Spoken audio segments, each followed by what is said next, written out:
Bien, comenzamos a hablar la dinámica de la Parashá 42, Matot, tribus, y el capítulo 12 del libro de Shoftim, jueces. Antes de comenzar, vamos a recitar la bendición.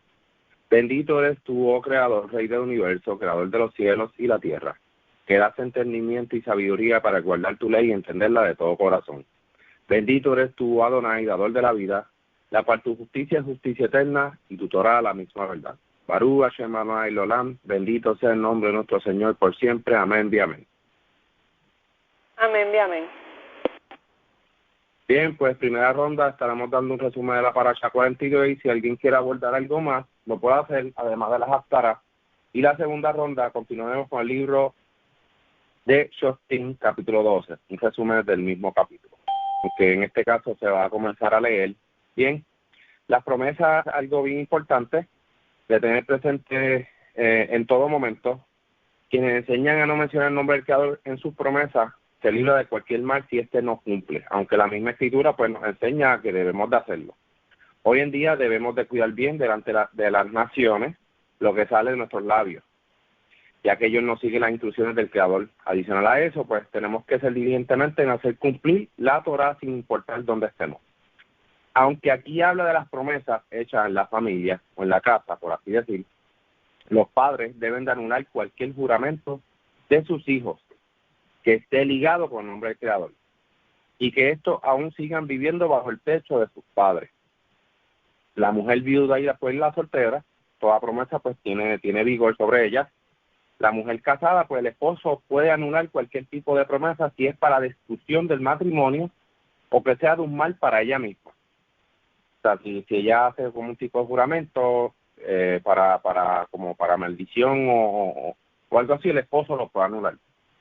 Estas promesas tienen mucho peso si estas utilizan el nombre del Creador en ellas. Así que ojo, bien importante por lo que sale de nuestros labios, porque el Creador es quien nos juzga. Dice Cogelet 5:6, no sueltes tu boca para hacer pecar tu carne, ni digas delante del emisario que fue por ignorancia. Porque harás que el Creador se aire a causa de tu voz y que destruya la obra de tus manos. Aquí vemos bien claro, ¿verdad?, que el mismo Rey Shalomo nos dice a nosotros que pues tenemos que ser diligentemente de lo que sale por nuestra boca y no decir luego que fue por causa de la ignorancia. Así que esta parte es bien importante. Vemos la venganza contra Miriam. En el 31, del 15 al 16, dice, Moshe les dijo, dejaron con vida a todas estas mujeres. Ellas fueron las que, instigadas que por Bilán, provocaron que los israelitas fueran infieles al Creador en el asunto de la idolatría de Peor, causando así una plaga en la comunidad del Creador. En otras palabras, ya eso se había confirmado en la lectura anterior, que gracias a Bilán esto había sucedido. Entonces aquí ya lo demuestra claramente que este brujo de las naciones tenía que morir por esto. Es por eso que en el mismo 8 de este capítulo 31 menciona la muerte de este brujo a manos del pueblo de Israel. Luego vemos la norma de la purificación de los utensilios y vestimentas. Lo que resiste al fuego, pues hay que pasarlo por fuego. Eso son pues los metales, este tipo de cosas. Obviamente el plástico no resiste al fuego. El barro tampoco resiste al fuego. La porcelana, creo que eso se tiene que romper. Hay ciertas cosas como la madera y todo eso, pues eso se tiene que desechar, lo que tiene que romper. Lo que resiste al agua, pues hay que pasarlo por agua. Por ejemplo, las vestiduras, nosotros mismos lavarnos con agua, ese tipo de cosas. Lo que son las vestimentas y nuestro cuerpo deben de pasar con agua y según los días de impurificación, los cuales uno está hasta que nos bañemos. Es decir, yo sé que hay quienes que han preguntado sobre esto, los rituales, mira, ¿cómo es que uno se torna puro cuando uno se... Pues mira, vamos a leer lo que dice aquí. Y nosotros no debemos estar haciendo rituales. Aquí lo que debemos de hacer es bañarnos con agua y punto. Así es como se remueven las impurezas del cuerpo según la norma a seguir, ¿verdad? Según la situación. Las purificaciones de los utensilios del templo las realiza el sacerdote y no nosotros. Nosotros hacemos la parte que nos corresponde, la de nuestro hogar. No podemos tomar el lugar de los sacerdotes en estas transgresiones. Así que eso es bien importante y hay que tenerlo, mira, claro en nuestra cabeza. Luego vemos cómo se debe dividir el botín en la guerra, un claro ejemplo de cuando salieron a luchar contra Midian. Vemos el inventario del botín contra Midian y las donaciones de los soldados. No entraré en detalle por si alguien quiere mencionarlo. La tribu de Rubén y de Gad deciden quedarse tras el Jardín, y era por el ganado tan grande que tenían. Y estos hablan con Moshe, y Moshe al principio eso como que se deslumbra por lo que piden, pero al final todo es resuelto, ya que ellos tenían planes de no quedarse allí, sino su ganado, su mujer y sus niños. Pero los hombres de guerra iban a ayudar a sus hermanos para la conquista de la tierra. Y esto le fue de agrado a Moshe, aunque Moshe les deja saber que si ellos no cumplen, como ya han dicho, iba a llegar a ellos también la maldición. Me estaré dando una segunda ronda por si alguien quiere esforzar algo de la paracha que se me haya quedado. Estaré pasando una ronda rapidito, o si quieren mencionar algo de las haftarah. Seguimos con Ilian. Adelante, Ilian. Sí, gracias, Shalom. De esta paracha lo único que me gustaría hablar es sobre los votos. Vemos que aquí habla específicamente de dos tipos de votos que no se pueden anular, y estos son los de el hombre, el varón. Si hace un voto al Creador, él lo tiene que cumplir, y el segundo es el de la mujer que es viuda o que es divorciada, o sea, que es independiente de cualquier lazo que tenga con marido o padre. Pues ese voto que tenga esa mujer tampoco se puede anular. Mientras tanto, vemos que hay una excepción, una diferencia con los votos de la mujer que vive aún con su padre, o sea, se debe a su hogar, y el de la mujer que es casada, que se debe a su marido. Es bien interesante que aquí vemos que la mujer que haga voto, dice en el 36, dice: si habiendo hecho votos o irracionalmente ella se compromete a una obligación que le afligiere su alma. O sea, estamos hablando de juramentos o votos que son de aflicción. ¿Qué pasa? Que es bien interesante que sabemos, ¿verdad? En Bereshit 2:24 dice que si el varón que se case, que se uniera a una mujer, tiene que abandonar su hogar y se unirá a su mujer y serán una sola carne. O sea, que este voto que esta mujer está haciendo, que esta mujer casada está haciendo, de afligir su alma, está también comprometiendo a la de su marido, porque ellos son uno. Y aquí está la especificación de que el Creador da, de que si ese marido está de acuerdo y está en shalom con ese voto que hizo su mujer, pues todo bien, tiene que cumplirlo ella. Pero si el hombre no está en acuerdo, pues él puede anular ese voto, ya que él también se está haciendo, involuntariamente se está haciendo comprometido al voto. Y es bien interesante ver, ¿verdad?, cómo se habla de esta dinámica de por qué la mujer casada no puede hacer un voto sin, ¿verdad?, sin este compromiso que también tenga el esposo con ella de aceptarlo y estar en acuerdo. Igual pasa con la mujer que vive con su padre. Si el padre no está de acuerdo con el voto que está haciendo su hija, ya que también ella vive bajo su techo, no es dependiente, no es independiente, pues esto también incluye a la familia, al padre.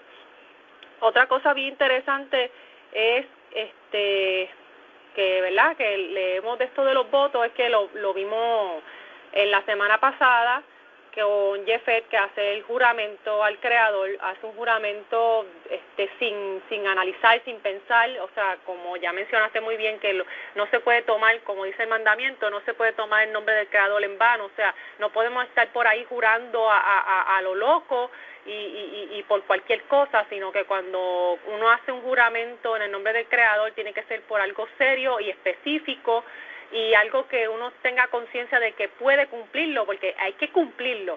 Entonces, es bien interesante ver que vimos la semana pasada lo del relato del juramento de Jefet, que compromete a su hija, y su hija pues dice: así mismo como has dicho, se hará, pero obviamente entendemos luego cuando le seguimos leyendo el relato que no hubo tal sacrificio porque a ella no se puede sacrificar porque el Creador no acepta sacrificios humanos, eso es abominación. Pero vemos que entonces se modifica ese juramento y lo que se hace como un sacrificio, entre comillas, es la virginidad de ella. Entonces, vemos también otro relato donde se habla de un voto de una mujer casada que es en Primera de Samuel, el caso de Hannah, que no podía tener hijos. Vemos que el esposo está de acuerdo está en shalom con el juramento que hace Hannah. Vemos que primeramente hay que entender una cosa. Ella hace este juramento, compromete al esposo porque ella hace un juramento en base a al hijo que va a tener, que el hijo que el Creador le va a otorgar. ¿Qué pasa? Ese hijo también le pertenece al padre, pero hay una diferencia aquí del por qué yo entiendo que el esposo de Hannah está de acuerdo y prosiguen con el juramento de cumplirlo, y es que él tenía otra esposa, él ya tenía hijos, y la que estaba deseosa de tener hijos era ella, porque ya él tenía. Entonces en el relato hay una parte donde él le dice a ella, pero ¿acaso yo, mujer, acaso yo no te soy suficiente? Y entonces más adelante pues vemos que ella le hace este voto de juramento al Creador, el Creador cumple con su parte y ella también cumple con su parte entregando al niño. Y es bien interesante ver que aquí pues hay un acuerdo entre ella que es la mujer casada y el esposo de cumplir con ese juramento, porque es un juramento que el hombre está en shalom con él.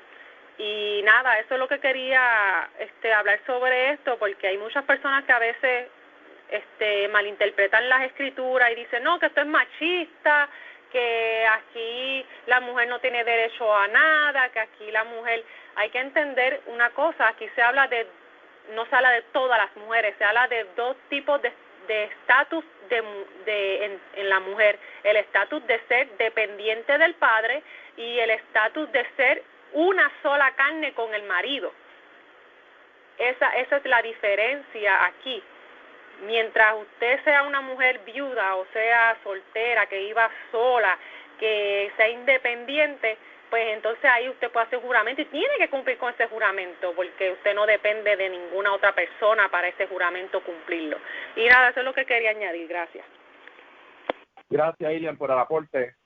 Y si el esposo queda callado y no dice nada, y al otro día pretende anular el juramento de su señora, pues no podrá invalidarlo, sino que el juramento de su señora queda presente, ya que estuvo como de acuerdo, lo escuchó y no dijo nada, sino que en un lapso de ciertas horas, como menciona aquí, al próximo día, pues él quiso invalidarlo, pues sabes que no, tiene que ser el momento.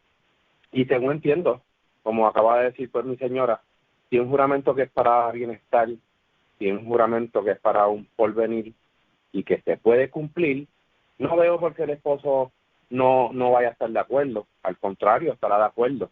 Pero si un juramento que es para destruir, un juramento que es para maldecir, o un juramento para ella misma autodestruirse, pues el esposo podrá anular ese juramento. Así que bastante interesante. Seguimos con la ronda con Minerva. Adelante, Minerva.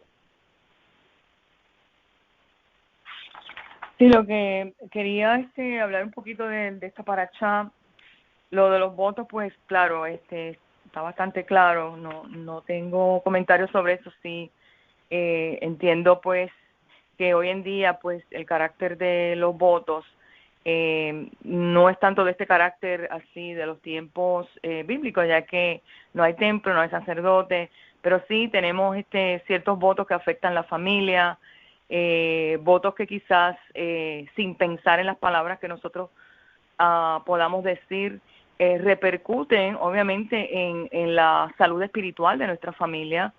Y ahí sí, pues entonces, espiritualmente hablando, una pareja, pues el marido puede intervenir sobre algo que ha escuchado en la mujer, algún voto que ella sin saber ha dicho, o que él entienda que no se pueda cumplir o que pueda perjudicar espiritualmente a la familia, tiene la autoridad para anular eso, igual con los hijos.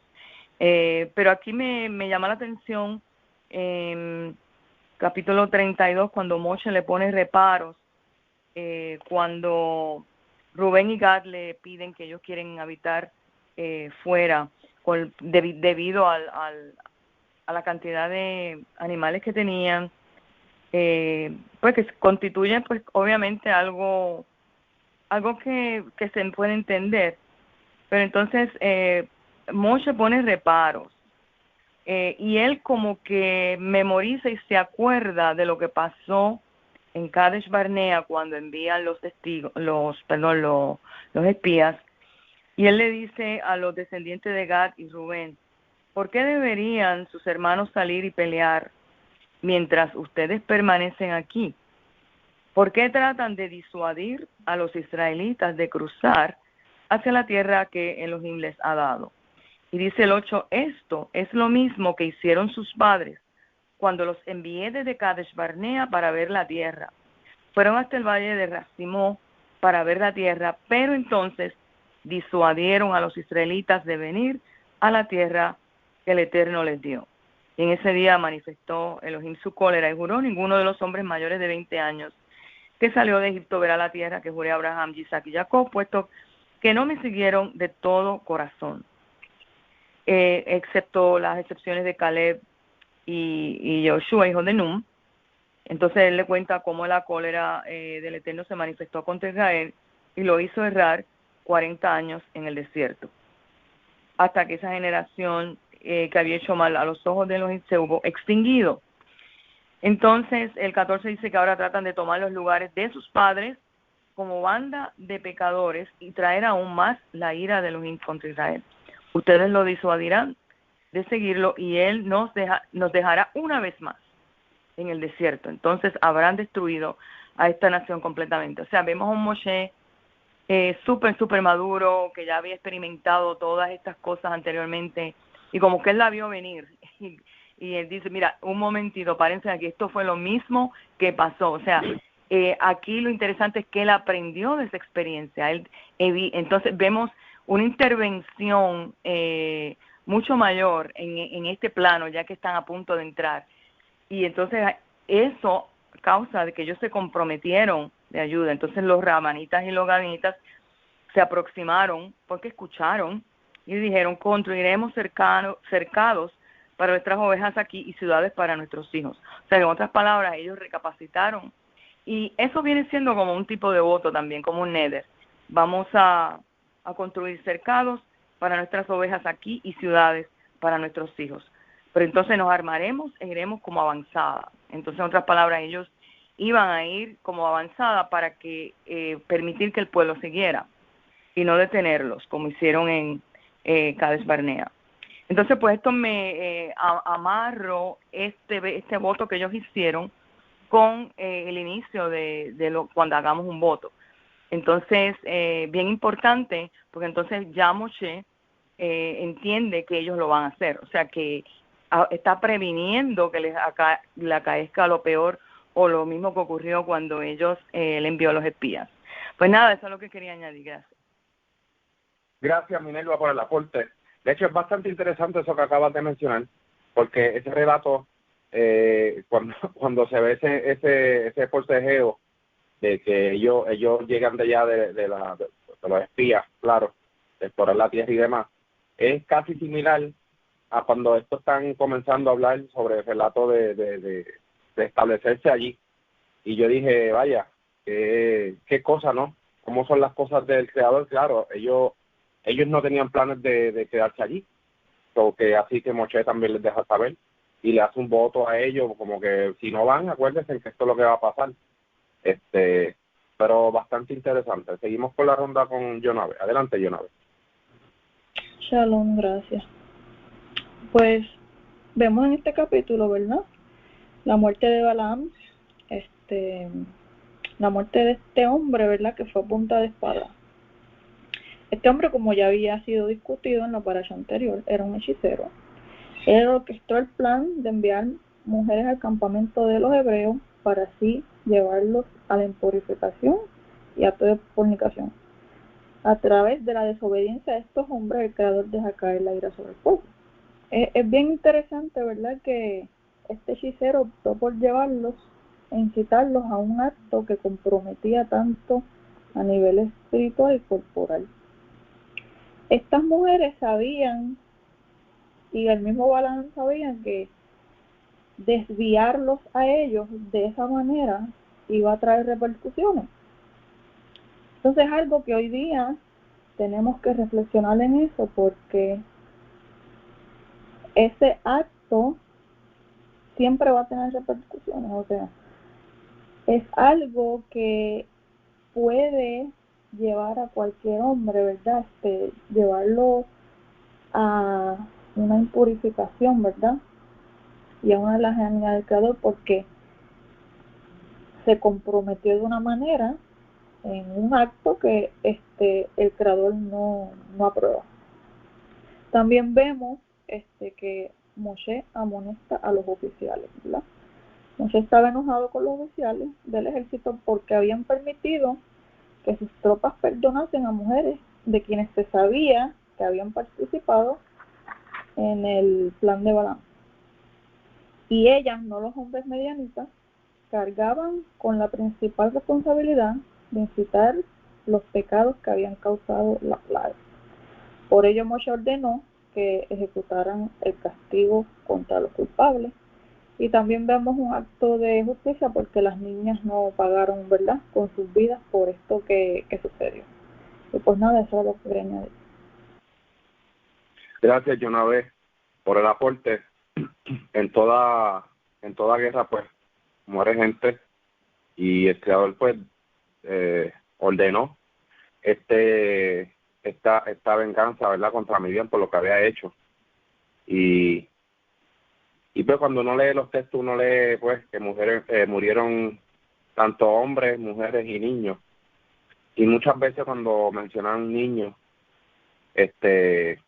nos dibujamos en la cabeza como, pues, personas inocentes que no tienen nada que ver, pero hoy en día podemos ver y reflexionar en lo que vemos, que muchos de los niños, cuando se menciona niños y vemos niños, vemos prácticamente personas que ya son personas, seres humanos, haciendo el mal, crueldades, en esta maldad en ellos, y uno dice, caramba, pero yo creo que no llega ni a 13 años, pero están cargados de una maldad y un odio, y muchas veces eso, que no porque leamos en la escritura niños significa que fueron todos ellos inocentes, la mayoría en su entorno. Entiendo yo, cuando el Creador manda a castigar, es que ya visitó el corazón de toda esa gente de ahí,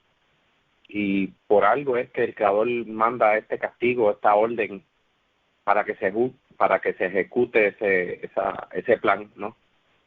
Nosotros tratamos de juzgar por lo que vemos, por lo visual, pero ya el Creador ha examinado corazones y ha tomado la palabra de decir, mira, esto es lo que se va a hacer, esto es lo que se va a hacer. Y pues, aunque nos choca a nosotros, porque somos seres humanos con mucho sentimiento y a veces no vemos, pero nosotros llegamos hasta lo que nos permita la vista. Ya el Creador ya escudriña esos corazones y sabe esa intención, por eso es que manda a destruir este pueblo casi completo. No sé si alguien más quiera dar algún aporte sobre esta ronda de la paracha. Yo quería mencionar sobre lo que acabas de hablar, y es que también hay que entender que una de las cosas del por qué el Creador a veces mandaba a destruir naciones completas es porque, primero, lo que mencionaste, él visitaba el corazón de cada generación, y lo otro era evitar, si se dejaba una generación viva, evitar que esa generación en un futuro se levantara en contra de Israel. Y eso lo vemos ¿verdad?, alrededor de la historia, que en diferentes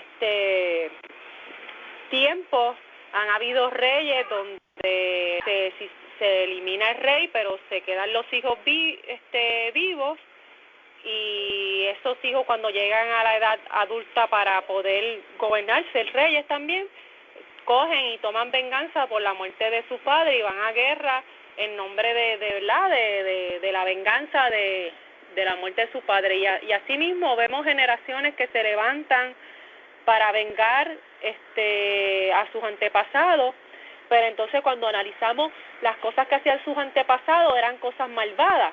Entonces esas cosas malvadas que hacían los padres y sus antepasados han sido traspasadas de generación en generación, aprendidas de generación, ese odio, ese desprecio, esa conducta malvada ha sido heredada, transmitida de generación en generación, y cada vez se levantan más generaciones perversas.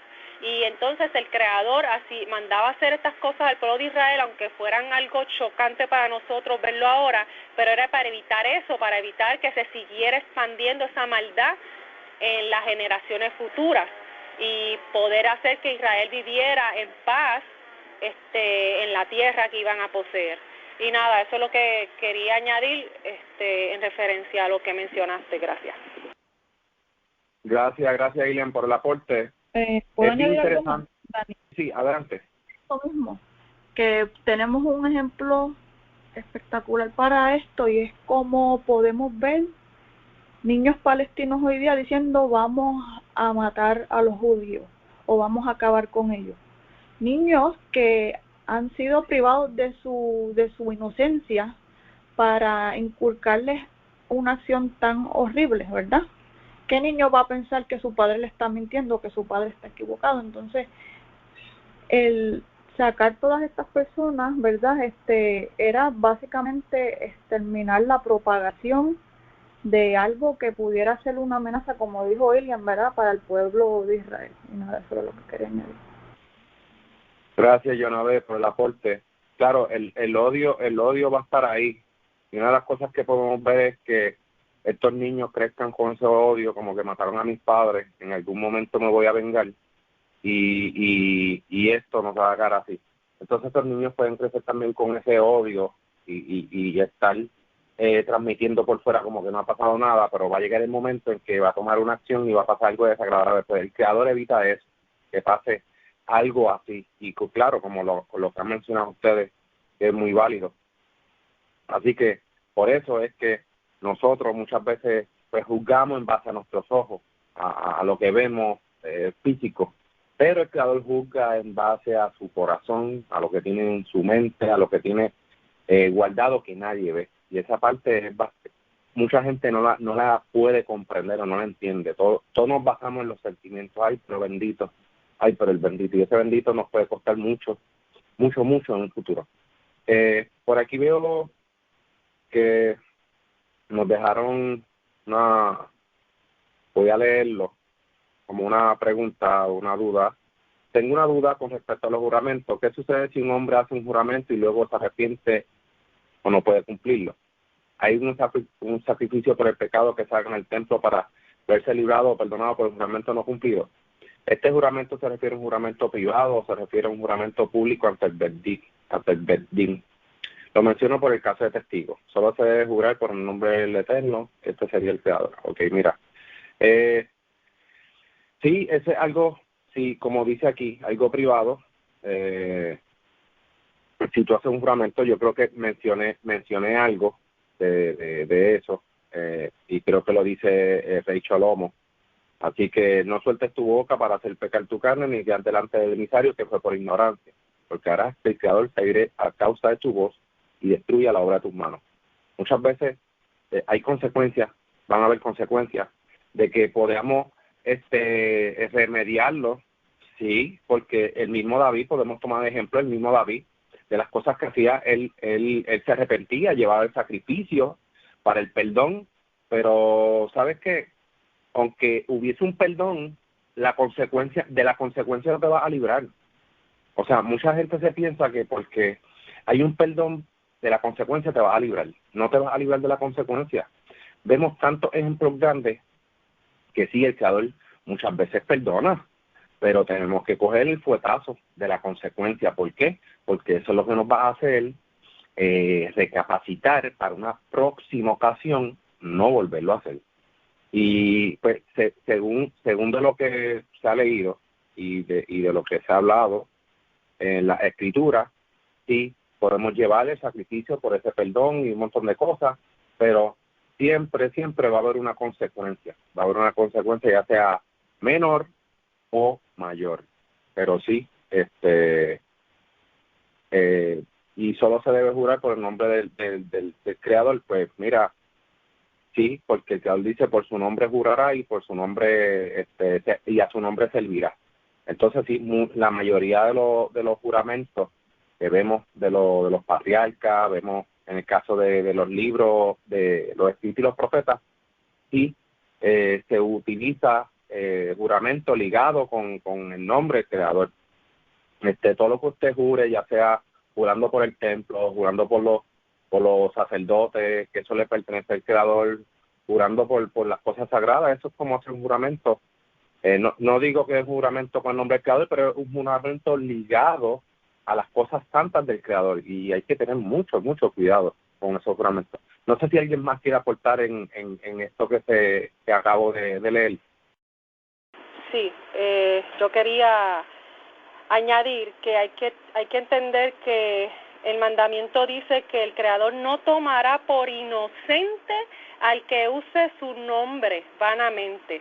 O sea, que si tú haces un juramento, un voto en el nombre del Creador y no lo cumples, el Creador no te va a tomar por inocente. Vas a ser culpable de haber jurado o hecho juramento por su nombre. Y o sea que no hay sacrificio alguno que te libre de ese mal que venga sobre ti por no cumplir el juramento. Por eso es que hay que tener tanto cuidado de hacer juramentos y en qué implica el juramento que estás haciendo, si compromete a segunda o terceras personas, y juramentos que tú tengas la capacidad de cumplirlo, porque si tú estás jurando por algo que tú sabes que no está en tus manos poder cumplir, mejor no lo hagas, porque el Creador es bien claro, lo dice en sus mandamientos, no tomará por inocente al que tome su nombre en vano, o sea, que haga juramento en su nombre vanamente. Y nada, eso es lo que quería añadir. Gracias, Ilian. Gracias por el aporte. ¿Alguien más quiere abordarle lo que acabo de leer? Mira, lo que yo quería decir era que, como vemos aquí en estos tiempos que había templo, había sacerdocio, había toda el mecanismo para hacer sacrificio, hoy en día no lo tenemos. Por ende, yo entiendo que hoy en día nosotros no, entiendo yo, estamos en peligro de cualquier juramento. Yo te diría no hacer ningún juramento.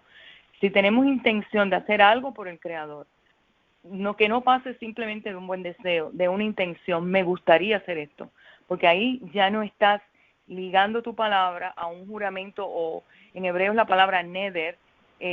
Muchos pueblos judíos dicen bli neder antes de decir neder. Bli neder, voy a estar allí el año que viene en Jerusalén, un ejemplo.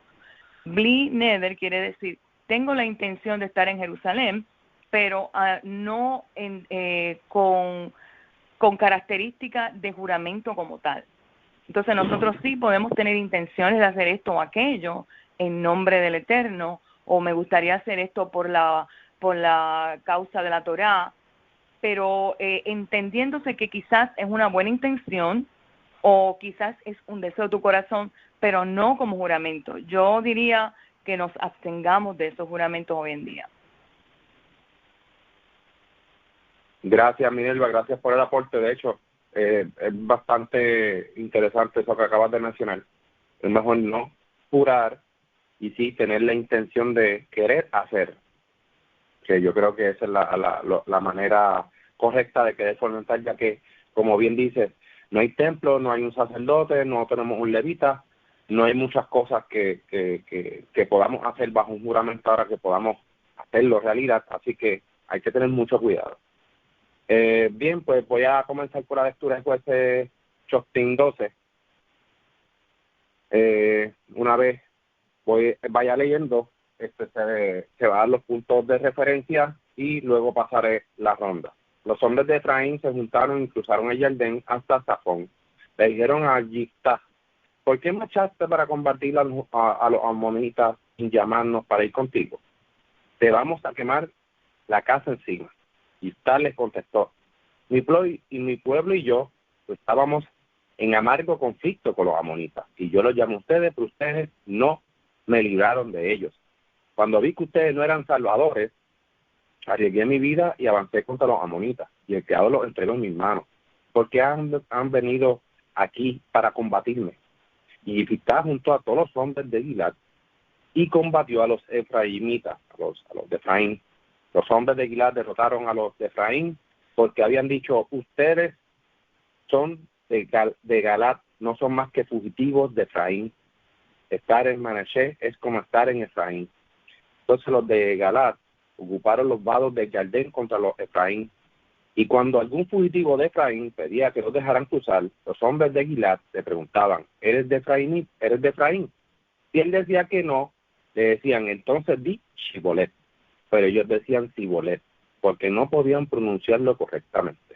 Entonces le echaban a mano y lo mataban en los vados del Jardín. 42,000 de Efraín cayeron en ese tiempo. Yiftá dirigió a Israel 7 años. Entonces murió Yiftá, el giladita, y lo enterraron en uno de los poblados de Gilad. Después de él, dirigió a Israel Ibzán de Betlehem. Tenía 30 hijos y casó a 30 hijas fuera del clan y trajo a 30 muchachas de fuera del clan para sus hijos. Dirigió a Israel 7 años. Entonces murió Ibzán y lo enterraron en Betlehem. Después de él, dirigió a Israel Elón, el Zebulita, de Zebulón. Dirigió a Israel por 10 años. Entonces murió Elón, de Zebulún, y lo enterraron en Ayalón, en el territorio de Zebulún. Después de él dirigió a Israel Abdón, hijo de Hilel, el piratonita. Tuvo 40 hijos y 30 nietos que cabalgaban en 70 burros. Dirigió a Israel por 8 años. Entonces murió Abdón, hijo de Hilel, el piratonita. Lo enterraron en Piratón, en el territorio de Efraín, en la colina de los Amalek. Aquí vemos varias notas importantes. Los de la tribu de Efraín no sabían pronunciar aparentemente de Shibolet y lo pronunciaban de manera diferente. Es por eso que lo podían identificar. Las tribus, no todas las tribus tenían al parecer la misma tonalidad o el mismo acento. Con más razón aún, esto deja saber más que claro que la pronunciación del nombre del Creador pudiera haber sido algo variado por parte de las tribus. Por este tipo de eventos que encontramos en los escritos y los profetas es que nos damos cuenta de estos varios detalles. Yiftá de Galat juzgó severamente a Israel, además de que el Creador lo prosperaba en todo lo que le estaba haciendo. Este hombre de gran valentía juzgó a Israel por 7 años. Luego de esto vemos que el Creador levantó a otro juez para hacer lo mismo. Fíjense que los jueces son pues esos mismos jueces que están juzgando a Israel severamente, constantemente. Ibzán juzgó a Israel por 7 años también. Trajo mujeres de afuera para sus hijos, así que hizo lo malo a los ojos del Creador. Devarim 7:3. No te emparejarás con las naciones, ni darás a tu hijo a tus hijos, ni tomarás a sus hijas para tu hijo. También Shemot 34:15-16 menciona algo semejante. Entonces vemos que tomó a las hijas de las naciones para sus hijos, algo detestable a los ojos del Creador. De que el Creador le escogió para librar a Israel, pues el Creador lo escogió por algo. Pero luego de eso, acuérdense que nosotros podemos estar en el camino de justicia y hacer un montón de cosas, pero también podemos hacer lo malo. Mira lo que le pasó al rey Salomo. El rey Salomo, excelente desde el comienzo, hizo muchas cosas buenas, el Creador le dio dotes, el Creador le dio sabiduría, pero ¿qué hizo después? Pues se juntó con mujeres de las naciones, las conformó, les dio todo lo que él quería y mira, y terminó ¿qué? Adorando a otros dioses. Así que luego tenemos a Elón de Zebulún, juzgó a Israel por 10 años. Luego tenemos a Abdón, que juzgó a Israel por 8 años. Qué interesante sobre este Ibzán. Vete tú a saber si el último año es cuando muere o deja de ser ayuda para el pueblo, no sabemos. Aunque sí especifica en el día que luego de su muerte lo enterraron en Betlehem. Ustedes saben que el Creador ha escogido a líderes de otras naciones para castigar, someter y para ayudar. En el caso del libro de Daniel, al final habla sobre lo que se comienza a leer en Esdras. Fíjense que Daniel, que él sabe que el reino del poderío de Persa, la cual se comienza a hablar en Esdras, es para ayudar a incorporar a Israel. Incluso el rey de Babel, Nebuchadnezzar, que es el rey Nabucodonosor, quien fue para castigar. El Creador le escoge para eso mismo, para castigar y someter. Si quieren saber un poco de la continuación del libro de Daniel, por secuencia va el libro de Esdras. Luego lo pueden leer para referencia de comprensión. Pero el Creador es quien escoge de acuerdo al corazón del hombre. El Creador escoge para castigar, someter, ayudar, librar, sea lo que sea. Y aquí en estos ejemplos estamos viendo claramente. Incluso quiero leer al final de todo esto las Haftarah rapidito, porque también es de Yirmiyahu, que esto es del libro de Jeremías. Así que es bastante interesante lo que Daniel estaba leyendo que no entendía. Y lo interesante de esto es que van entrelazados. A mí me encanta esto de la escritura, me fascina. Y hay cosas que mucha gente todavía no logra comprender. Y se entienden que el último libro es Daniel, como que termina en Daniel, no, después de Daniel va Esdras, después de Esdras va Nehemías. Si lo leen por secuencia se van a dar cuenta. Así que vamos a seguir una ronda de puntos importantes sobre este capítulo 12 de Shoftim. Adelante, Guille. Sí, gracias. En definitiva, estos libros de, ¿verdad? El libro de Jueces es bien interesante porque vemos que el Creador levanta a estos jueces, a estos libertadores, para que libraran al pueblo de alguna situación en específico, porque obviamente el pueblo estaba amenazado por diferentes potencias de otras naciones, y el pueblo, al ser desobediente, al caer en desobediencia, pues se exponía a caer en manos de estas amenazas de estos pueblos que le rodeaban. Y el Creador escogía a estas personas para que fueran, ¿verdad? Para que, primero que nada, para que resolvieran ese problema que se aproximaba, y luego de librarlo, pues se convertían como en gobernantes del pueblo por cierto tiempo, y durante ese tiempo el pueblo se mantenía siendo juzgado de forma justa, imparcial, y estaban todos en la misma línea de la Torá, o sea, de la obediencia. Entonces vemos que muere esta persona, se levanta otra, se levanta otro justo, hasta que de momento pasa un tiempo y el pueblo vuelve a caer en desobediencia y a caer en el peligro, y entonces vemos toda esta situación hasta que no es que llegamos al tiempo de los reyes, que ya ahí pues vemos que hay unas instituciones que están definidas ya dentro del pueblo, que vemos que ya ahí el pueblo se mantiene más firme dentro de lo que es la obediencia al Creador, a la fidelidad a la Torá, y es bien interesante ver, ¿verdad?, todos estos jueces, todas estas personas que no eran personas que, o sea, eran personas que el Creador escogía así al azar, o sea, que ni siquiera el pueblo iba a poder tener conciencia de quién era que se iba a levantar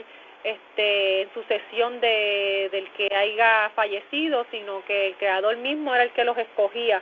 Y es bien interesante ver cómo el Creador se mantenía involucrado con el pueblo durante este tiempo donde el pueblo no estaba definido como, ¿verdad?, como un reino en concreto. Y nada, eso es lo otro que, ¿verdad?, lo otro que me llama mucho la atención también de esta lectura, que lo mencionaste, es lo de la prueba que le ponen a los de Efraín, que le hacen la pregunta de que pronuncia esta palabra, y dependiendo de cómo la pronunciaban, ellos sabían si eran de Efraín o no. Entonces, pues aquí podemos deducir que cada tribu o cada, ¿verdad?, sector, dependiendo del sector donde se vivía, cada área tenía su acento, su pronunciación. Se puede deducir también que a lo mejor tenían hasta sus propias costumbres. Cada tribu tenía su propia manera de seguir diferentes cosas que no influenciaran con la Torah, claro está. Bien importante entender que una costumbre no puede contradecir ni ir por encima de lo que está escrito en la Torah. Eso es algo que mucha gente pregunta, que si los caraítas tienen costumbres. Sí, los caraítas tienen sus costumbres, pero ninguna de estas costumbres puede ser impuesta como si fuera una ley dada por el Creador o es obligatoria, sino que simplemente es una costumbre. Y aquí lo vemos, que es bien interesante que cada tribu se diferenciaba o se podía saber de dónde pertenecía por el hecho de la pronunciación o del acento que tenía esa persona de esa tribu o de ese sector geográfico. Y nada, eso es lo que quería, ¿verdad?, añadir sobre esta lectura. Gracias. Gracias, Ailén, por el aporte. Y solamente ellos pusieron como la palabra Shibolet, pero vete tú a saber tantas palabras que ellos no podían pronunciar como los otros hermanos. Así que esto es como para pensar. O sea, no solamente Shibolet, sino, imagínense todas las palabras con CH, que lo más seguro ellos no podían pronunciar, que por eso se podían identificar que eran de esa tribu. Bueno, seguimos con la ronda con Minerva. Adelante, Minerva. Sí, el capítulo es bastante corto, pero da una sinopsis bastante completa. Aquí vemos los hombres de Efraín y se enfrentaron con Iftach, y interesantemente que Iftach entonces los reta y les pregunta, bueno, ¿por qué pasaste para combatir? Le dicen los hombres de Efraín, allí está, que porque pasaste para combatir contra los hijos de Amón, sin llamarnos a nosotros para ir contigo. Y esto fue una actitud que ellos tomaron y dijeron, tu casa quemaremos sobre ti con fuego. Muy mala actitud, de hecho. Entonces, sigue la contienda y el Eterno entrega en su mano a los hijos, y pasé contra los hijos de Amón y los entrega en su mano, en la mano de Iftach.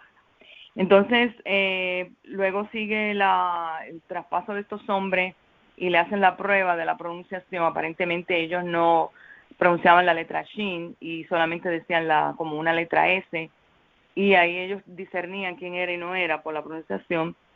Y entonces, luego de aquí se ve que como no podían pronunciarlo correctamente, entonces los apresaban y los degollaban junto a los vados del río Jordán. Y cayeron de Efraín un número bastante considerable en aquel tiempo, 42,000 hombres, eso es bastante. Entonces el Iftach dice que juzgó a Israel 6 años, muere y fue enterrado en una de las ciudades de Gilad.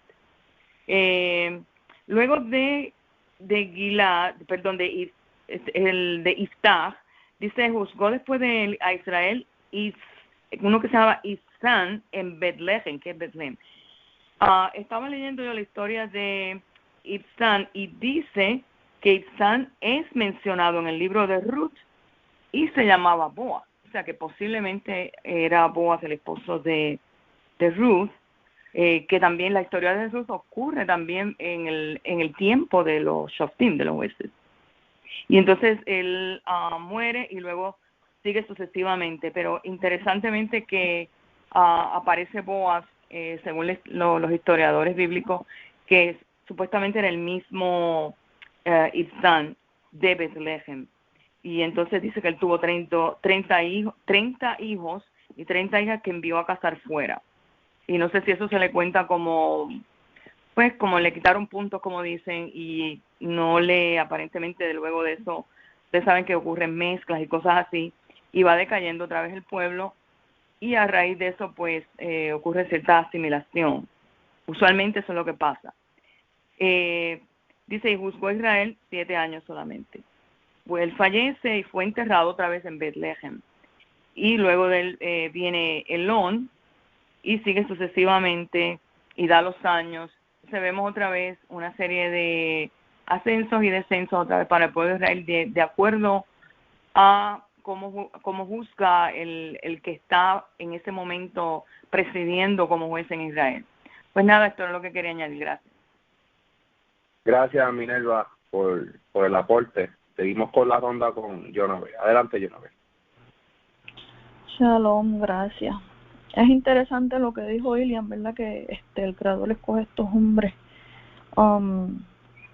El ejemplo de Jefti, hijo de ramera, no lo querían, era una persona que le llamaron que era un bastardo, ¿verdad?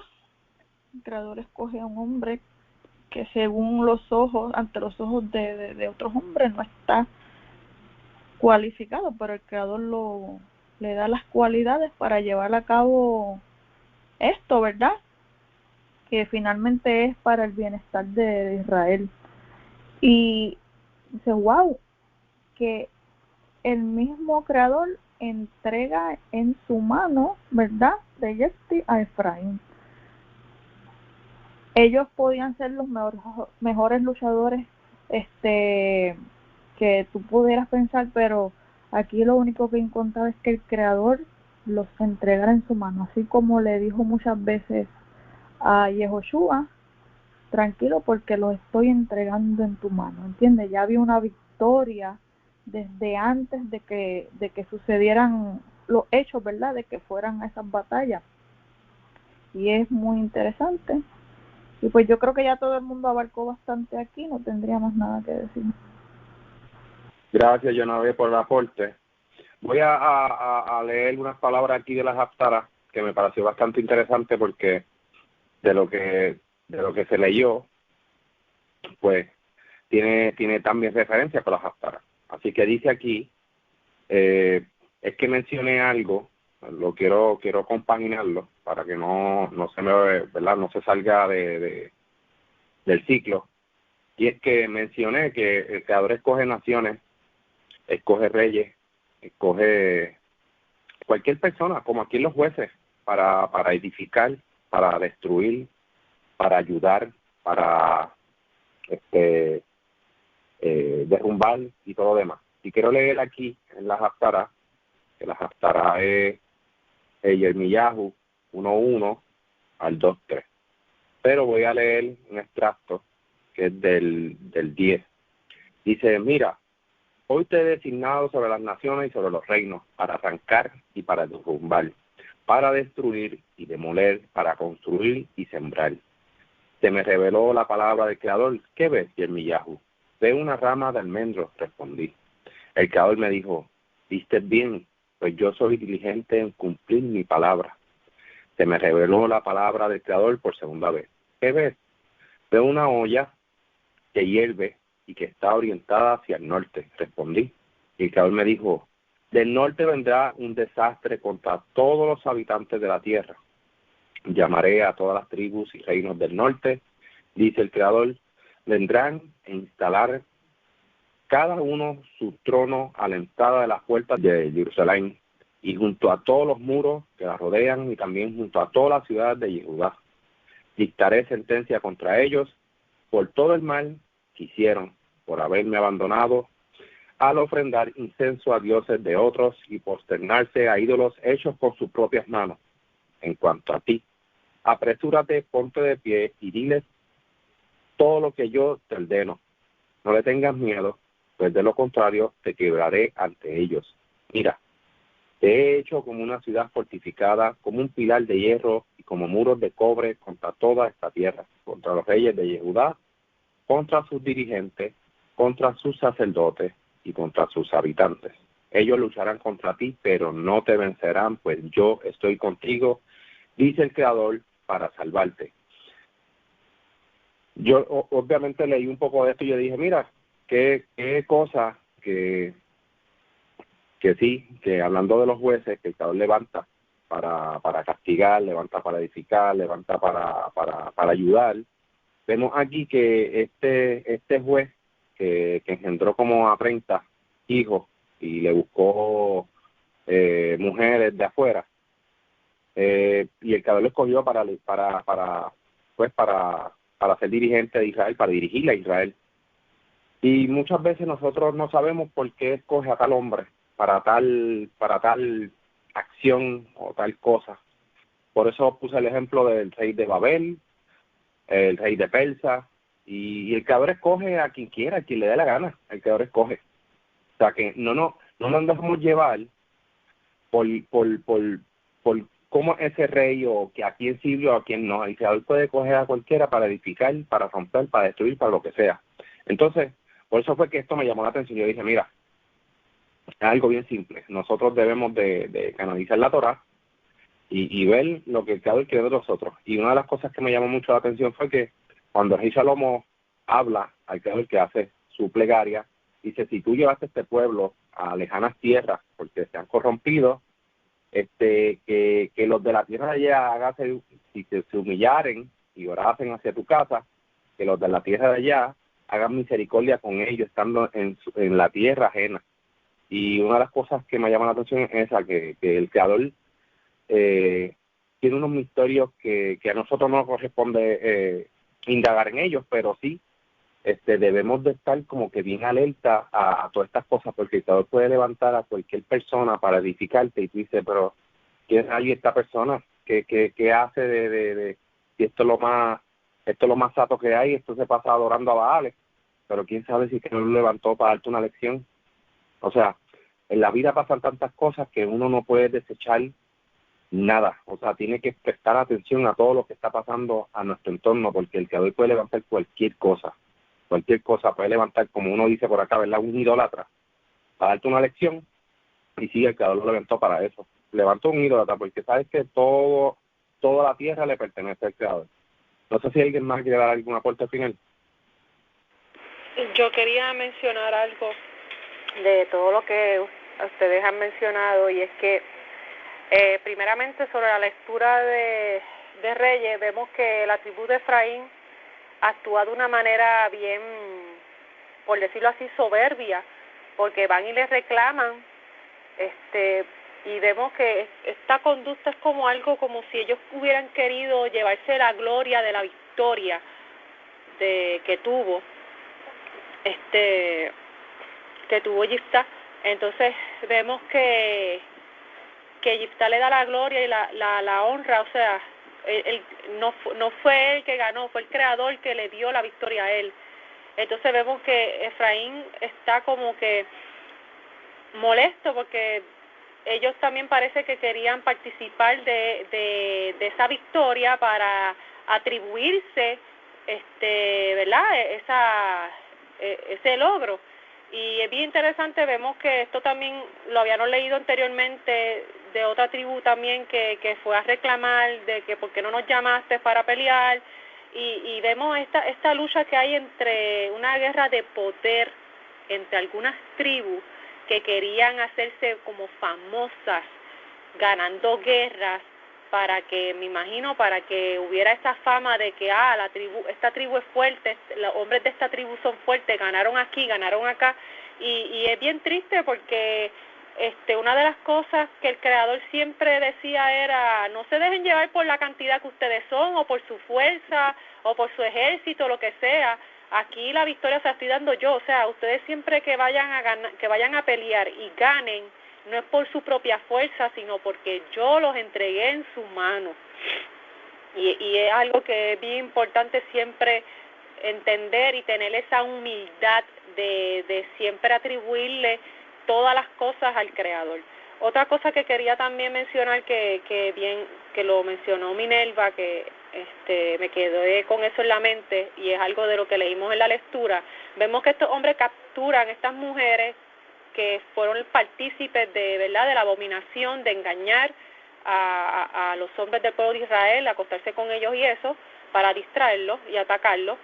Y Moshe pues se molesta y dice: no, a las mujeres que ya han conocido hombres, a esas las van a matar, etcétera. Entonces vemos que el pueblo cada cierto tiempo vemos cómo los hombres del pueblo se asimilaban porque se juntaban con mujeres de otras naciones. El problema no es que se juntaran con mujeres de otras naciones. El problema es que esas mujeres de otras naciones no abandonaban la idolatría, no abandonaban a sus dioses, no abandonaban sus creencias, su cultura, sus prácticas paganas, etcétera. Y vemos, por ejemplo, que lo mencionó Minerva, el caso de Ruth. Ruth era una moabita, pero Ruth renuncia a su pasado, a sus prácticas, lo que ella era antes, para convertirse en una del pueblo, y aceptó al Creador como uno. Hizo juramento, que esto es otra cosa que también hablamos hoy sobre los juramentos. No se trata de no hacer juramento, porque, por ejemplo, para hacer conversión hay que hacer un juramento en el nombre del Creador. Por eso es que cuando a veces vemos personas que se acercan diciendo, no, que yo quiero ser caraíta, que cómo puedo hacer conversión. Esto no es algo que se toma a la ligera. Cuando tú haces un juramento de conversión, tú tienes que estar 100% seguro de la responsabilidad que tú estás cargando encima. Tú estás cargando la responsabilidad de cualquier cosa que le pase al pueblo judío. O sea, la fe que corre el pueblo de Israel, tú la cargas también porque tú eres parte de ese pueblo.